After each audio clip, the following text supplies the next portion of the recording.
Sveiki, su jumis 314 Circle. Šiandien noriu papasakoti apie kompanijos Marcos Compal sukurtą žaidimą The Magic Egg. Tik paleidus žaidimą matom, ką mums siūlo gamintojas. Kairėje pusėje mes galime pasižiūrėti šios kompanijos sukurtus kitus žaidimus ir apmokymą, kaip žaisti šį žaidimą. Dešinėje pusėje galime pasirinkti daugiau dėlionių ir pasirinkti žaidimo sunkumo lygį. Spaudžiam ant vartų ir pradedam žaisti. Kaip matote, esu jau šiek tiek pažaidęs ir ruošiuosi įveikti visus lygius ateityje.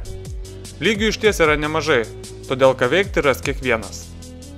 Paspaudus ant kiaušinuko pasirodo figūra, kurią mes turėsime surinkti iš detalių duotų kairėje pusėje. Ir šis momentas mane pakerėjo labiausiai, nes visos figūros, kurias reikės surinkti žaidime, yra surenkamos iš tokio pat kiekio ir tokių pačių detalių. Detalės galime sukinėti, o dvigubų paspaudimu įjungti jos veidrodinį atvaizdavimą, kurio reikia sunkesnių figūrų sudėjimui. Jeigu atsitiko taip, kad nebežinot, kur kokią detalę padėti, pasinaudokit mygtuku Hint, kuris yra dešiniajame viršutinėme kampe.